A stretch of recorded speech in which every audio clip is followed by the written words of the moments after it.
Here we are at Grafham Community Shop, and I'm with Chris, who's the real dynamo behind setting it up. And we're here to talk about kind of what BigBarn has done here, and also about building a local food community around this community shop. And a food community is about people growing food and being encouraged to grow food that they can then sell through the shop. So tell us a bit about where the shop is so far, Chris. We've been open just over a week, and the response has been better even than we'd hoped. It's fantastic, actually. We hope that continues into the new year and carries on, obviously. It's a community shop, as you point out, so we're not another Tesco's. We're here to we're trying to encourage local people to buy local produce. Obviously, we have to carry the staples, the Kellogg's cornflakes for the moment, the pickles, the HB sauce. But more and more, we're hoping that we're able to substitute those for local providers. Yeah, that's great. And this is the kind of thing, we've got some veg here.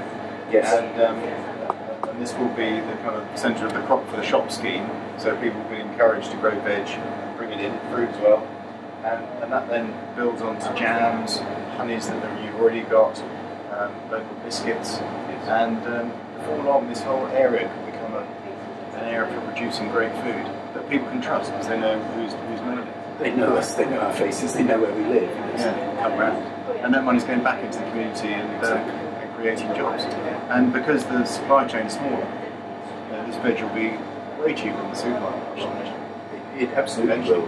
We've offered people the opportunity to bring their excess stock in if they want to market it through the shop, both for reasons of profit, yes, we want to make a little bit of money out of it, but more importantly, the idea that we don't want local food to be wasted. And if you're an older person and you've got the facilities to dig your potatoes, for example, we'll even come round and help you dig. Fantastic.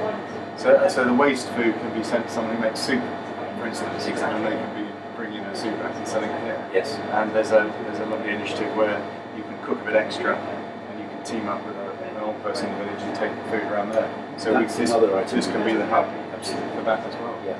Yeah, fantastic. And so how's BigBarn helped you? We've been on your site since the beginning. It's been very useful to be able to see how other operations, how other small producers work through you. And I think the support that you guys have given us are both moral, well, I guess moral, there's a bit no. Yeah. But it's been useful to know that we aren't alone in trying to do what we're doing. And in fact, there is a huge community of people out there across the country doing a very similar thing to what we're trying to do here. And I think the fact that BigBarn covers all of those areas ticks all the right boxes for us. Great, and we've helped you get a good deal on your insurance and also on the credit card service. Yep. So that'd be good.